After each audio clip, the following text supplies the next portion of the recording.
And welcome everybody to this F1000 Taylor and Francis discussion to mark next week's peer review week. As Shirley said, my name is Martin Wilson. I'm head of content at Taylor and Francis, and in a previous life, the maker of science documentaries for the BBC. I'm joined by a very distinguished panel to discuss how peer review supports sound science reporting. We've got academics on the panel, we've got science writers, and we're also joined by Simon, TNF's press manager, to explore this question from various perspectives. As Shirley said, we're really looking forward to hearing from the panel and their expert views and insights. We also want to hear from you. It's a conversation that we'd like to have with the panel. So please do, Shirley said, submit questions via the GoToWebinar chat, and my role is going to be to pick up those questions and, of course, to do the odd gag throughout. So to kick off, I'm going to briefly introduce the panel before asking each of them to give one or two examples of where peer review has informed or influenced research and science communication in their experience. In the order they're going to give their examples, I'm delighted to introduce them. Angie is Assistant Professor of at the Department of Biological Sciences, the University of Illinois in Chicago, and founder of the Sellers Lab at the University of Illinois in Chicago. We're joined by Corey Powell, who is an award-winning science writer, editor and journalist, and co-founder of Open Mind, Science Rules podcaster, and former editor-in-chief of Discover. We are going to be joined by Matthijs List, who's professor at the University of Passau, chair of multilingual computational linguistics, senior scientist at the Department of Linguistics and Cultural Evolution at the Max Planck Institute. And Simon Weston is the press and media relations manager at Taylor and Francis, and Tamandra Harkness is writer, broadcaster and presenter, and author, of course, of Big Data, Does Size Matter? Angie, can I just start with you, just a bit more about you, and of course, those set questions about your experiences of peer review? Yeah, of course. Okay, so you know, as a researcher, especially, I'm kind of starting out my career as a professor now, but when I was a PhD student, getting my first peer review report just killed me. I cried so much. I think, and that is an experience that is shared across a lot of PhD students, and I think it's also, there's a generational thing on how peer review is supposed to work. For a while, I remember even myself being trained during my PhD studies, it was about destroying the papers, right? Find all the flaws, and that's what you need to report on. And I've had the chance to be on editorial boards, and I always see that when I ask reviews from postdocs or early professors that are around my age, that's what they do. So I think there's a generational thing, and I feel like I was in the receiving end of some of those. And I think it's changing now in terms of people, or I call it the compliment sandwich. You always can find something good to say about the paper, and then you can constructively offer feedback, and that's how peer review should work. You should try to make the papers better. And in that sense, I had one particular experience where it was in one of the platforms that allows for interaction with the reviewers. So you respond and they can respond back, and you can respond again. And I think that's a very modern and good way of doing peer review, because sometimes things are not clear and you want to explain them and help, like seeing what others are not understanding about your work can really be beneficial in you like reconstructing it. But it sometimes takes a conversation. Just one report that you can't answer to not necessarily produces that. So yeah, in this particular experience, it was a good experience, but it took months, right? It was a back and forth that took months. And it was a paper where I was trying to put together the research. You know, sometimes there's labs that have different views on how something should be, and I was trying to make a review article to put those views kind of together. And one of the reviewers was the author of one of the original articles.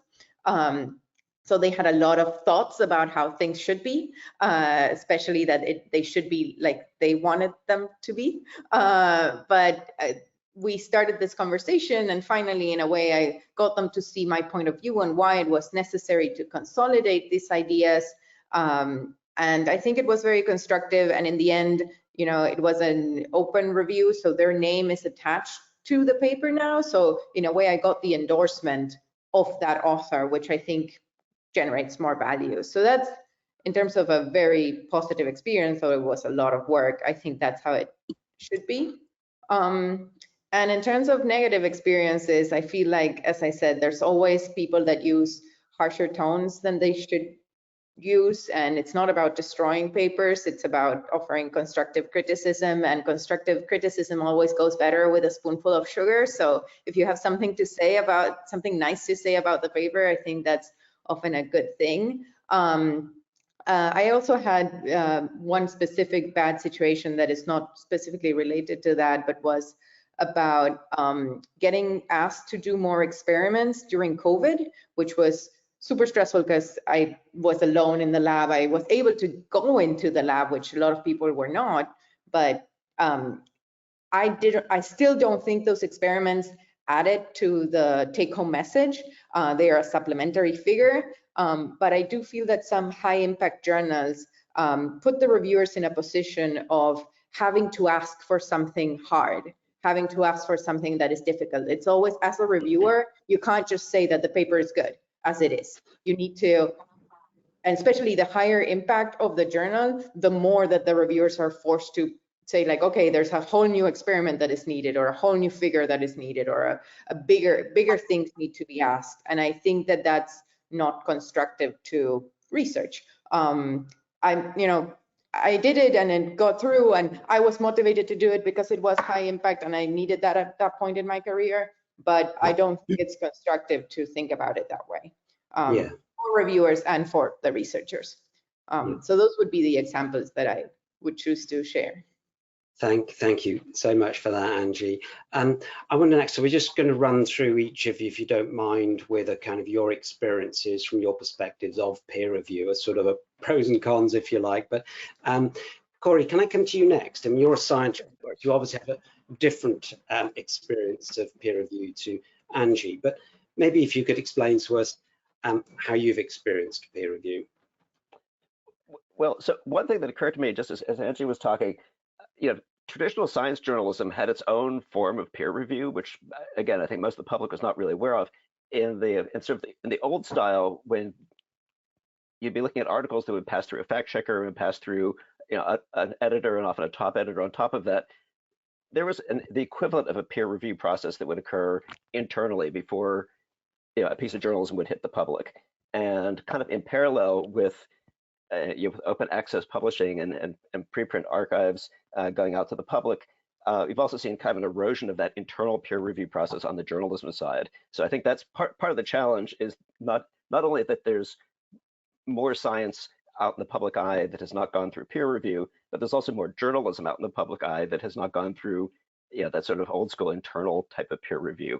And that's definitely something on both sides I've seen a significant change over the course of my career. You know, for me recently, you know, I think, you know, I've been kind of acutely aware of this tension between peer review and open access. Obviously, the pandemic really brought that issue to the forefront, where you had fast-moving research, in many cases with a very high level of public interest and public relevance, and journalists who are not really used to looking at, you know, medRxiv and bioRxiv and looking at papers in their raw form, suddenly having to learn how to do that kind of reporting. So while the pandemic was unfolding, on one side I was doing a podcast with Bill and I, where we had a weekly COVID update, and we were trying to cover stories like convalescent plasma and, you know, and early trials of vaccines, things that were very much had not gone through peer review. And this was an extremely challenging thing for us, is to decide, how much do you just go off, you know, do you trust people based on their academic reputation? You start using these other metrics when you don't have peer review as the guideline. And at the same time, I launched this magazine, Open Mind, to talk about science controversies and science misinformation, which itself gets into these questions of trust and expertise. So these to me, all these questions become intertwined when you have less internal guidelines happening on the journalism side, and a greater need for a sort of a public understanding of what peer review does and doesn't do, and what it establishes in terms of trust and expertise. I mean, these aren't really answers. These, I guess, are sort of like the issues that I grapple with, and and for me, it often is a question of, first of all, how much do you then turn to reputational expertise when you've done a peer review, but the other thing, which maybe we'll talk about a little bit more later, is how much can you talk about uncertainty and the scientific method and the process of investigation? How much can we as journalists bring that into the story to help the public understand what peer review is and what it does? Because I feel like we could be doing a lot more of that, while still delivering stories that are comprehensible and accessible and get clicks and do all the things that journalism needs to do. Yeah, no, I understand your perspective. I've been there, so I get that. And Tamandra, obviously you're a writer too, so you're looking at peer review, I imagine, with a similar lens to Corey. But do you want to share your experiences of peer review? Yes, I was just thinking that mine is similar but not quite the same. I mean, recently I've done quite a lot of work with the Royal Statistical Society and writing some articles for their journal, so they do get peer reviewed by the editorial board, but with a very light touch, because I'm not saying here's my new research. They tend to be historical or interviews or going into other people's work. But it was quite an interesting new thing for me to be that bit closer to the peer review process than the normal journalism, which I think in the UK we don't tend to get so much support in the way of fact checking. We obviously get editors saying, where did you get this? Can you stand it up? Can you get another opinion on this? But a lot of it does come down to your professional standards as a journalist, and say just yourself, well, this is a really interesting quote from an interviewee, but can I stand this up? Maybe I need to go and find some other people from the field and ask them what they think. So I'd kind of triangulate the information. So there's that. And also, I mean, I want to come back in a moment to the whole COVID experience, because from the point of view of working with statisticians, that was particularly interesting. But from the point of view of giving and getting feedback and the kind of what it's like as a human being, I'm just reminded, I used to do a lot of work with a project called FameLab, which was to help scientists and engineers communicate their research to the public. And it was run as a little competition with the British Council, so international, and people got 3 minutes each. It was like the X Factor, but for science. And as part of that, we would give people training. They'd have the finalists of a residential weekend workshop. And we discovered that one of the most important things we could teach them was how to give each other feedback and receive feedback. Because obviously, we were there for a weekend, but they were forming a little supportive network. And so we developed some techniques. So I was very surprised, because I've come through performing, used to do stand-up comedy, and lots of things where you get a lot of feedback. And if you don't get it from your peers, you get it from the audience, and it's much more brutal. So really very used to people saying, that's not really working for you. Don't do that. And found that a lot of these young scientists and engineers, well, actually no, engineers got very brutal feedback and gave it, but the scientists often, they just didn't really know how to be constructive without being brutal. And there's a lovely technique which I'm now going to tell you. I advise you all to go away and use it every occasion, called keep, change, steal. And you can ask for feedback and give feedback in this form. Say, what should I keep? What do you think is working? What should I change? And then you're kind of inviting maybe constructive suggestions as to why and even how. And what are you going to steal? What's the one thing that you look at someone else's work and go, well, that's good, I'm going to steal that. What Corey said about journalism, I'm going to steal that next time I talk about journalism. So that's a very good method. But in terms of, so to come back to working with new research and working with very ongoing research in a kind of fast-moving crisis. I found a lot of statisticians kind of dived into communicating very directly with the public and either talking about their own work or helping people understand the work that was going on and interpreting statistical results, and particularly around the uncertainty, particularly saying, well, look, this is an interesting result, but it's far too early or it's far too small a sample ever to actually get any conclusions from. It does point to this, but we'd really need to look at these other figures, or to look at raw data coming through and say, okay, this is what this means, this is what it doesn't mean, this is what you need to bear in mind. And I feel that public interest and ability to take on uncertainty specifically really grew. And I think that's good. And also I just want to throw in that the Winton Centre for the Public Understanding of Risk, which David Spiegelhalter ran, Cambridge, they did a lot of research into what effect does it have if you're really upfront about the uncertainty in what you're communicating. And they found that there was no erosion of trust at all. There was not, which I think some people were frightened that. It's like, look, if we're honest about the degree of uncertainty, nobody will ever trust science again. And that's the opposite of what they found. They found that people continued to trust, and if anything, they trusted more, but they had a better understanding of the context and the limitations of what they were learning. So in those terms, I mean, there were some terrible examples in COVID. I'm thinking particularly of a graph that was shown in the UK in an official government press conference, a graph that was clearly labelled, these are scenarios and not predictions, and yet were used as predictions of terrible consequences if the government didn't introduce a second lockdown. But the good thing that came out of that was a lot of, even the researchers that had produced some of those scenarios went public and went, well, no, you used that in a completely misleading way. We specifically said this was a scenario. In fact, the data had changed even before you used it, and that was very wrong, and you were misleading people for emotional manipulation, and we do not condone that. So that was kind of started as a negative example, but actually turned very positive. And then there were lots of very positive examples. I'd particularly mention Oliver Johnson, who's a maths professor in Bristol, who tweeted a lot of really good in-depth analysis of the data that was coming through, and obviously got some stick for that from people with access to grind, to mix my metaphors. And also, again, David Spiegelhalter and Anthony Masters, another RSS fellow, who did a regular column for a newspaper where they, again, would explain not only what was happening, but it was kind of on the hoof statistics lesson in how to interpret data. So I think there's a lot of room for optimism, in fact, on that. Excellent. Ending on an optimistic note, thank you. Simon, I'm going to come to you in a second, but I know we've got Matisse with us.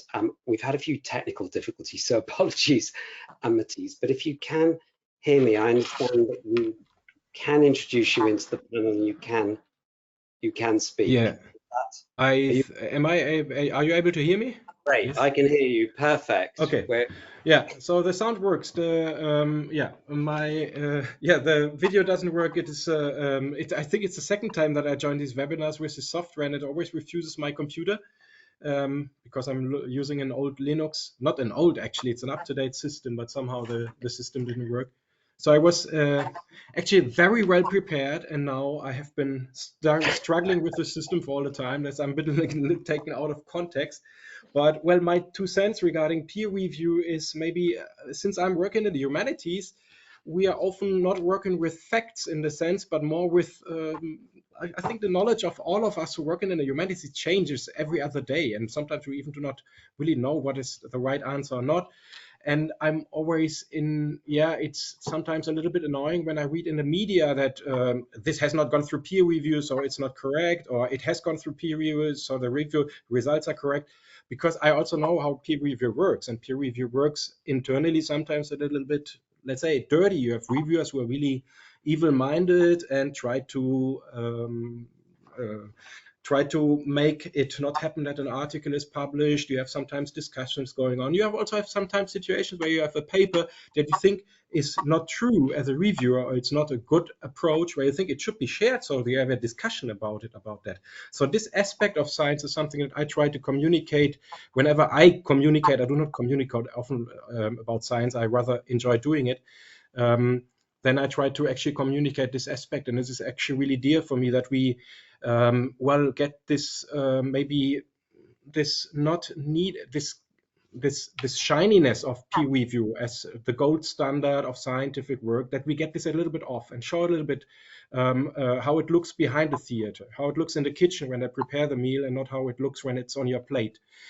And this is something that is quite important. But I have profited a lot in my work. So the first time, as I still recall it, when I get my first peer review, I just answered and didn't respond to all the questions and thought, well, the article will be accepted anyway, like young and a little bit arrogant. And then the editor, he wrote me a very personal email and told me, I will never do that again. Your paper is accepted now, but I will never do that again. If you get a review, you answer to everything that they say. And if you do not agree, then you try to find a way that you can convince them, etc. So I was really then a little bit shocked, a little bit afraid, and then I thought, like, well, I will do it better. But now it's the first thing that my doctorate students that work with me, that they get to hear. Whenever we get a first reviews of papers that we also write together, then we sit down and try to really convince the people in this discussion. I think that is really important, this whole process. And the other aspect is that what I already mentioned, that sometimes when I'm a reviewer and reviewing myself, or as an editor also of journals, I think I may disagree with a paper, but it should, specifically in the humanities, sometimes it's still important that these things get out there and that they get published so that we have a discussion about it. Because who am I that I know that I'm the person that can actually prevent something from happening or from being discussed? Because so how deep is my knowledge? Yeah, so how can I know that I'm completely right? So I think this whole attitude is something that is maybe even more important in the humanities, but people working more in can tell that better from their perspective. But for me, it's actually quite important, because often we cannot really tell whether. Sometimes it's just good to have a discussion out there and to discuss things through peer review and have them transparently discussed, then rather than just saying like this should never be published. I mean, there are, of course, some creationist things, yeah, but normal science, I think, is still worth being read by other people and discussed. Yeah. Thank you, Matisse. And I can't see you, but please do, as the discussion develops and we get questions in, please do keep the questions coming. Then just shout up, Matisse, if you want to add a point, and I'll bring you into the conversation. So thank you for joining us, and very welcome. Simon, can I just come to you then, finally?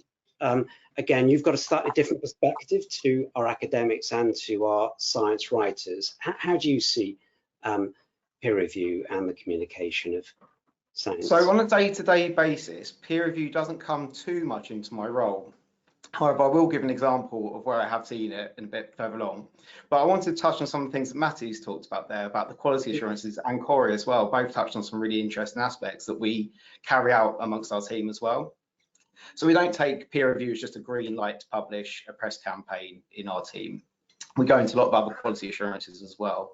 So first off, as Corey was talking about, that internal peer review, that dialogue amongst the team, we talk about the research we're looking at with our colleagues, and we discuss, not only is it worth a story, but how good is the science, and the data set, what importance does it have for the external world.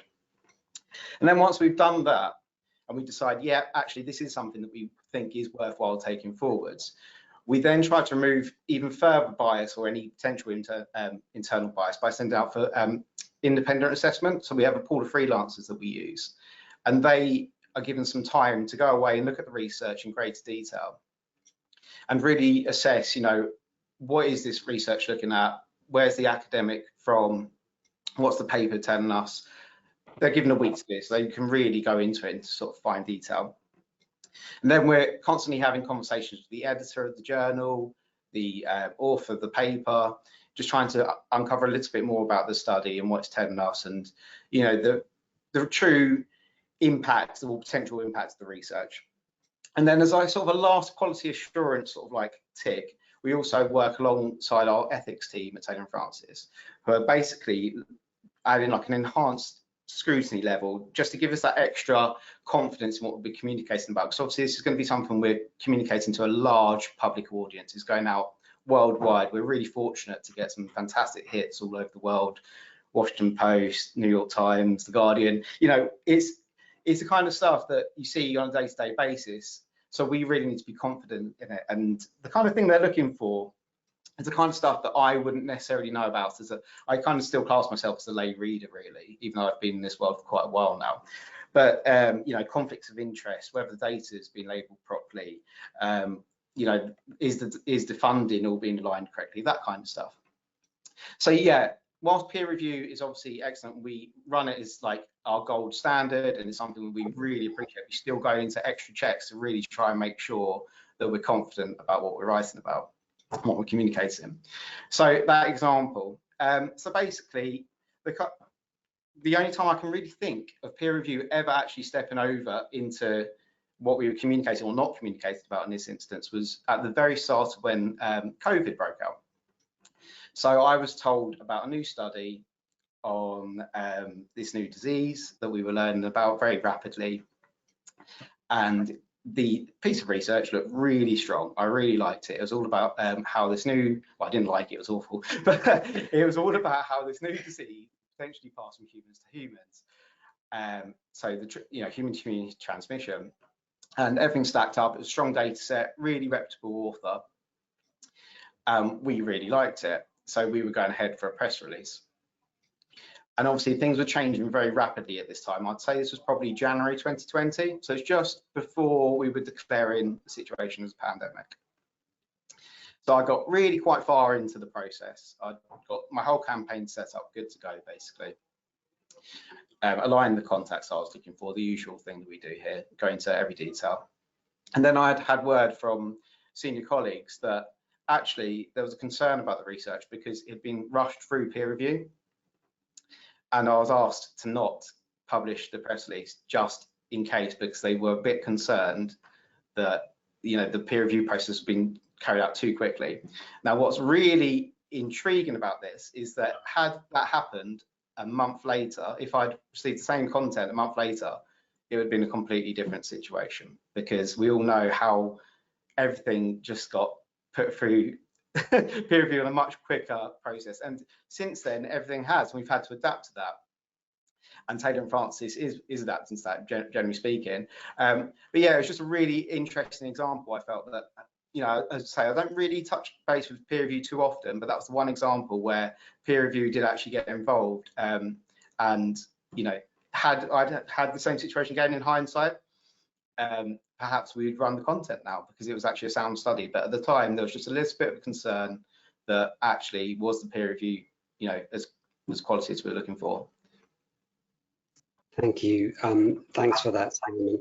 I'm going to just, I mean, the theme, if you like, I'm picking up from all of you is the amount of change that's been occurring over the last few years. Yes, COVID, but a number of other factors too, both in peer review and the reporting of science.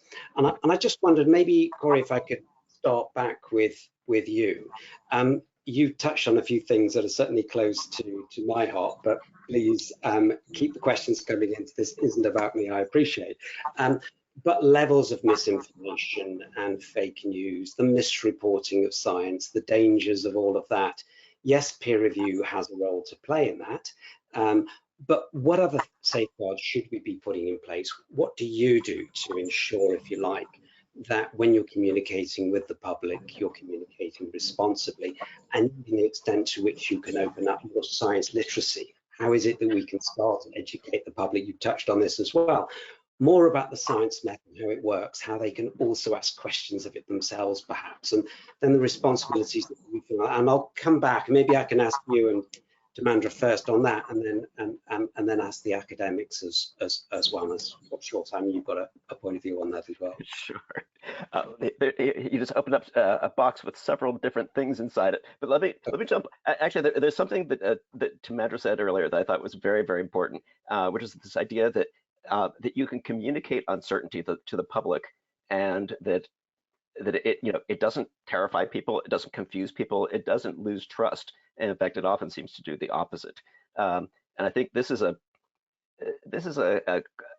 glitch in the brain of a lot of journalists that you know, you need a headline with a simple idea. You need something that people can click on, or that they can read the first 2 sentences and they're going to keep going. It has to have one idea, it has to have one answer, it has to have sort of an absolute point of view.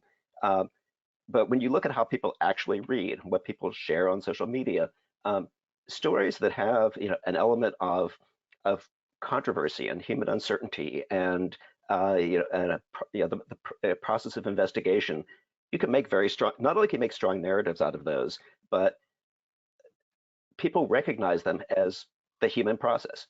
We live with uncertainty all the time. I'm not 100% sure where I left the keys to my car. The idea that scientists might be uncertain about things is not a strange and alien concept. And if you embrace that into a story, I think that they're even relatively short, what you might pejoratively call clickbait stories, can include an element of uncertainty in them if it's really phrased in terms of this is the question we're trying to answer. This is what we know. This is what we don't know.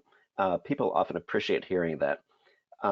Another point I'd like to make, though, is that when we talk about like the public understanding of science and how to communicate to the public, there are many different publics. And I think this is this has been a challenge to me in all the different, I've been everywhere from like an editor at Scientific American, where I was talking to a fairly high-end audience, to being on a podcast with a popular personality like Bill Nye, where I was talking to a very broad audience.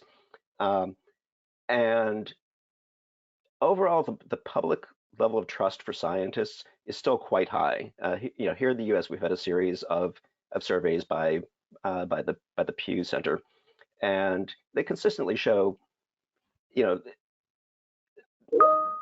to 80% levels of trust in general across the public. Has not particularly been eroding. It stayed high through the pandemic, and for a large portion of the public, you can tell them this is what scientists found. This went through peer review, and even if they don't know exactly what that means, there's sort of an immediate level of trust.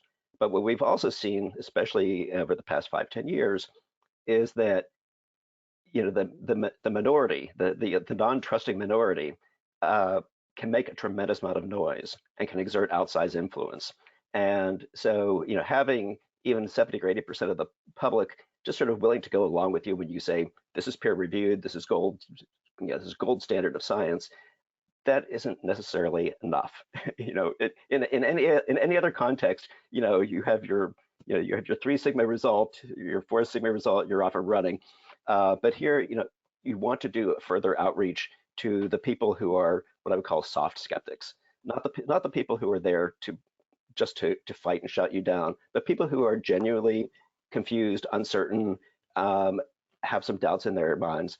And I think that's where, communicating uncertainty, communicating what peer review is, communicating science as a human process, and especially this idea that peer review, it has an element of gatekeeping, but it's not gatekeeping. It has an element of of building consensus, but it's not just a tool for consensus. That what Angie was talking about earlier, that that there's scientists are competitive with each other. They're trying to make each other better. They're also trying to shoot down each other's ideas.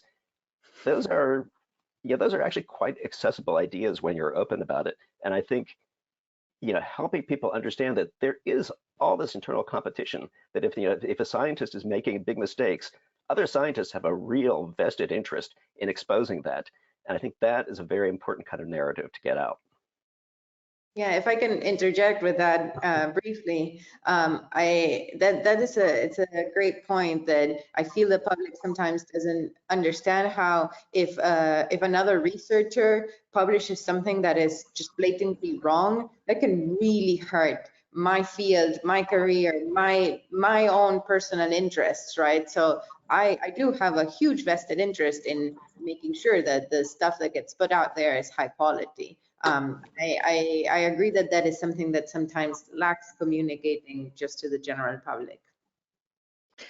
Yeah, I to pick up on what Corey was saying as well, I think that's, in fact, I think I would go slightly further and say that one of the things that feeds the kind of generalized distrust, the like, well, I don't trust any of them, and even that then starts to tip into conspiracy theory. One of the things that feeds that is being repeatedly told contradictory things with an air of great certainty. It's like, well, the science says this, you must definitely all do this. And even as you're thinking, well, okay, it doesn't make sense to me, but what do I know? I'm not a scientist. And then a month later, suddenly there's a complete flip, and it's like, no, the science says the opposite, and you must definitely all do this. And whereas if there was a bit more honesty about the level of uncertainty, and like, well, at the moment it's really hard to tell, but with the data we've got, we think this is the most likely thing. Oh no, actually turns out we were wrong. No, the more data's come in, and so we now think this is a more likely thing. And people are quite, I mean, you know, I've probably just outed myself as a Bayesian, but I think people naturally think that way. As you say, people naturally deal with uncertainty and go, okay, well, I've got to make a decision on the best knowledge I've got. Okay, now my knowledge has changed, maybe I can change my decision. And then I think you do genuinely build much more trust. But also, I mean, I'm also a great fan of Honora O'Neill's distinction between trust and trustworthiness. That it's like, your job is not to make the public more trusting, that your job is to be more trustworthy. And if you are more trustworthy, people will trust you rightly. But what you don't want is to try and fool people into trusting something that actually isn't certain, and there isn't a level of certainty. And I think, because I also think people are quite open to the idea that maybe you have to act on a level of uncertainty, that maybe you do have to vaccinate a lot of people without having had 10 years of data on this, because the alternative is that a lot of older people will die, and that therefore the balance of the risks in that case is worth it. And again, I think quite a lot of good work was done in the media on being honest about the fact that vaccines have some risks attached to them, but that for large chunks of the population, the risk of getting COVID outweighs the risk from a vaccine, and therefore it's worth it, rather than, I don't know, my experience was that very few people went out and said there are no risks, and that actually helped, that openness about the fact that, you know, we're not saying there are no risks. What we're saying is that unless you're a healthy 25-year-old, the risks of you catching COVID is on the whole greater than the risk from the vaccine. So, you know, that's the thing that you should do, just as you would put a seatbelt on or whatever. So I actually think that being honest about uncertainty and engaging people with the process and saying, yeah, well, you know, scientists compete to be right. So the reason why somebody's going to pull them up is not because scientists are angels. It's because they go, ha, you've made a mistake, sucker. Now I'm going to take you down. Maybe scientists need to be more openly human and competitive. So actually on that note, I wanted to say something regarding what Corey said too, about like this minority that is very loud, right? And that unfortunately not only happens, you know, in the general public, like maybe there's a minority of skeptics that are very loud and causing a lot of ruckus, but we have that too in the scientific community. I feel like sometimes this you're pushed to not show uncertainty, right? Like, and that's a societal thing too. And we can talk about also like sexism too, because as a woman in science, it's that I've been told a lot more like, oh, don't say you're sorry. Oh, don't say that that you're not confident about this. And I'm like, well, this is just not who I am. I'm always going to be cautious about, I always use the word may in my papers, like this may indicate this or that. It's a speculation, is what I'm thinking my results show. And over again, people say like, don't put may, this indicates, be certain about it.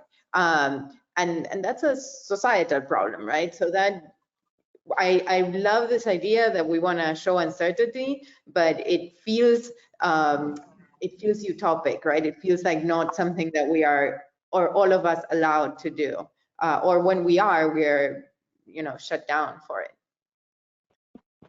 Matisse, do jump in, by the way. I can't see you, but if you wanted to add to the discussion, please do. But Simon, just well, I was just going to say we're really careful of all that in our team. In particular, we abide by sort of the STEMPRA guidelines, which is set here in the UK about accessible science communications. And I think it's it also features around sensationalism and avoiding sensationalism and trying to, we put the limitations in all our press releases, which is like just a standard thing we do, and we try not to make, you know, these big bold statements without sort of backing them up as a may, suggests, might, this kind of thing, because, you know, as you say, this it does change so quickly, you know, and I think I look for things in particular that I just kind of feel like red flags to me sometimes about this kind of stuff as well. Like sometimes if it's a large review article and they've just reviewed a set amount of articles in a very specific field and make quite large conclusions from, you know, something that aligns with their sort of scientific theory to start off with, is something I look out for as a red flag to start off with. But yeah, in terms of like communications, like we are really careful not to over sensationalize where possible, make the data sets as clear as possible, bring out the human as well. We've spoke a lot about that. Like I try as much as possible to really try and humanize the story and make it a bit more about, you know, the lead author and, you know, what they found, and really try to get under the skin of that, because, you know, we all love a story. It's human nature. It's the stickiness factor, isn't it? The kind of thing that you go home about and you discuss over dinner. You know, oh, did you know I heard about this today? And that's what we want. And we really, really don't want that to be a conversation about sensationalized science, because it doesn't do anyone any favors. Thank you so much. I'm keen to, we're getting a lot of questions coming in. I just wonder whether we could kind of, Philip, instead of me asking questions, I'm going to ask questions that we've had coming in. The first one I wanted to put in, it's a general question, but perhaps it's more for the for Matisse and Angie. What are the potential biases or pitfalls in the peer review process, and how can they be mitigated? I know we touched on a few before from your own experience, but more generally, what are the pitfalls, and what kind of mitigation should be put in place? Well, if I can go first, I guess one big thing, and so I'm a neuroscientist, and a lot of how we process our data and how we look at our data is through coding. When I review a paper, I do not have the time or capability to review all the code that my colleagues have produced. And I often review papers from colleagues that I know, and I know they're serious about how their work do. So there's an implied trust that they didn't mess up their code. I review conceptually if what they did is right. I review if it makes sense, if like all the controls were there, but have they made is there a bug in the code that shifts the results? There's no way I have the time or capability to look into the code. But one mitigation that I think is quite good is that most journals are requiring code to be public now, which I think is great, because basically you put it up there and everybody can access your code. So if there is a mistake, then people find it, and then it's reported. So I think that is the mitigation that, you know, we can have, but it's a pitfall that I think, at least in my field. Yeah. Well, regarding myself, I now do reviews by looking at the code, and I try to run the code. And if I am not given the code, I refuse to review. Refusing to review, of course, something that is, let's say, might be problematic, because often what happens actually is that specifically big journals like Nature or Science sometimes happen to just ignore it. If I don't review and I'm the only person asking for the code, then it will just get accepted because everybody else is happy with that and thinks it's a fantastic story, whatever. But I feel that I need to really do this difference in the field by really standing up for it and saying, like, I want to first see whether the code is at least there. And that is really bad practice that I still see paper after paper. So this year I already did like 15 or 20 reviews in this form, where I just say, sorry, but why don't you give me the code? And what I think how this could be mitigated is actually we need to invest more in the editors, in the education of the editors of the journals, that they actually look whether there is a section that is called supplementary material in the first place. I mean, if that is missing, if I make a search in the document in PDF, there's not one HTTPS link or HTTP link to Open Science Archive or some other archives where I can find the data, why send it out for review anyway? So how can that be? And can't they check the links? And it keeps coming. I keep writing also letters, personal letters to the editors and saying like, sorry, but you get these reviews if you don't, or why don't you capture this already at the editor stage? Well, I think in this case, actually, what we need is maybe more stricter rules for editors also of the journals, maybe extra teams that check the code. I would actually say if we are serious about science, we should be as serious as we are when we say that they calculate our taxes. So nobody wants our taxes to be calculated by somebody says like, most of the time my code works. Yeah, so I think that is something I would not agree with. Yeah, we hope not only that somebody is out there that will find a bug in our code, but we hope that this bug is actually detected in the first instance and that otherwise it's not published. So I would have a really radical view on that, so that we should really look for trying to make this code being tested during all stages. But I know that it is, of course, difficult. We are limited in times. And so it's also very important that we indicate what we did in the review process. And we need people who look at the conceptualization, and we need people who maybe are just a pain in the neck, as I am sometimes, by insisting on open data standards to be followed. Yeah. Just on that, if I can, Matisse, because there's another question that's come in that's connected, and I think it's specifically for you, which is about the danger of oversimplifying result findings, particularly with complex data sets. Is that something that you feel strongly about? Is that something you experience? I have to admit that I do not really understand how so complex data sets that nobody understands would simplify results, or how should I understand the question? Okay. I guess like I have an example of a paper so I work with bats and how they echolocate and the neural processes underlying those behaviors. And we had a paper that, you know, there was a lot of media around it, and the titles of those media articles were "Bats can predict the future," which was obviously not true. They cannot predict the future. So that was kind of a bit of a nightmare for me, because I was like trying to say like, oh my God, they oversimplified. And I get it. It's the clickbait. It's like people wanting like, and then the article explained it properly. So the articles were generally good, but that headline still haunts me, because that's not what we showed. So I do think there's danger to oversimplifying findings. What's interesting about that is it only takes one journalist as well to make that headline. It takes one misunderstanding or one person to twist a piece of research findings, because you could have the world's most sensibly written press release. It's all been approved by the author, the press team, the editor, all good to go. And it only takes one person to change the entire narrative worldwide or something like that. And we see that occasionally. Yeah, it's quite shocking sometimes. Often it's worse than that. It only takes one headline writer. Often the journalist is responsible, but then somebody's like, oh, this needs to be optimized for SEO. Let's put a nice punchy headline on it. I will say just a couple stories that made me optimistic recently. One was this controversy in the United States over the FDA re-examining Sudafed, these oral decongestants. And when the story came out, like how can this thing that everybody's been taking for a couple decades, how could this standard drug not work? And then I read some of the quite mainstream coverage in like CNN Online or NBC Online, and the stories were actually quite well written, and they included a discussion about how there had been really a 20-year controversy over whether these drugs were metabolized in the stomach, and did they actually reach the parts of the body where they need to work. And that doesn't mean that it doesn't work as a nasal spray. It only means that it doesn't work if it's taken orally.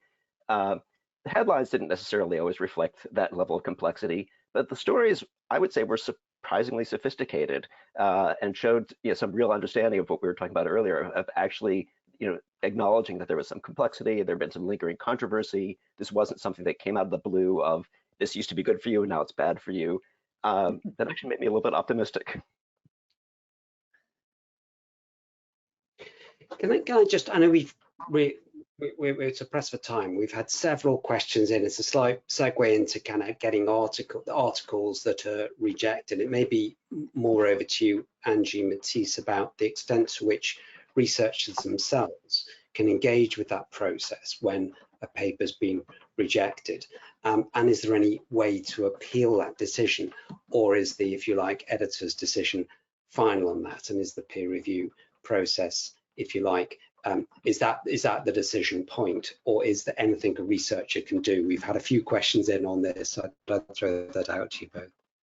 Yeah, I think it depends on the journal. I think there's journals where the editor can, and if you have good basis, let's say if a reviewer was overly harsh in their language and you can explain to the editor why you think they were biased, they might send it out for a review again. But I don't think that's the norm generally. The sad thing, I think, is as a reviewer is when you generally say, okay, this paper should be, improved a lot before it gets approved, and then they get sometimes rejected, is that there's a ton of other predatory journals that will publish that with very little peer review, and authors everywhere in the world are pushed to do that at times. And I think that's really bad, because then the public can find those papers that are not necessarily high standard. So yeah.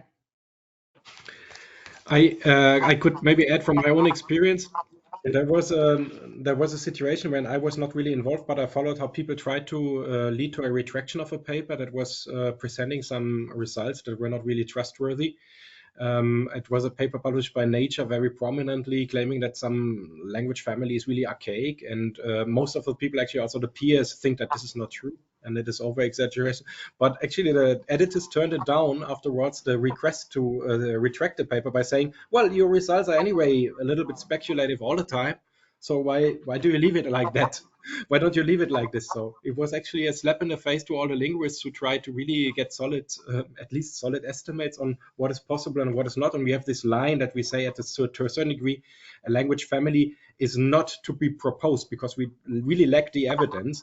And well, but what can one do? I think in these cases, actually, it is really important to see the reviews that actually that's something that Nature did recently, that they at least put the reviews online. And you can see when you look at the review history, and that is actually something that journalists should do, that it's really disappointing to see what has happened there. Because one thinks that they have a rigorous check-in of all the data points, but it's actually only they say, you see, one is supporting it, saying, yes, I always believe that it's true, and the other one says, yeah, please change that first section a little bit, and then everything is done, and they have this story out there. And I think that is something that science communications should do maybe also sometimes, to really put the finger in the wound and show that there is no serious check-in sometimes, and it's more like that there's a little discussion and the people are actually already convinced we don't need to check this because we like the story. Yeah. Thank you, Matisse. This has been such a lively discussion, but I'm being told we have to end here, which is a real shame. I know we could all carry on. So can I just thank, before I thank you guys, some of the F1000 TNF folk, Artie Rajput and Louise Worthington, for the production promotion of the event, and Sarah Riemann for the speaker research and suggestions. Can I thank each of the panelists? Matisse, I'm so sorry you weren't able to join us in sort of, in sight, but thank you for your contributions. To Amanda, Corey, Angie, Simon, thank you so much for this debate. What a great way to kick off Peer Review Week. We wish you all the best. Thank you for joining us today. And thank you again to the audience for your questions. There's a lot for me to take away, certainly I'm sure for us all. So thank you very much and have a great rest of the day. All right, thank you. Thank you. Thank you.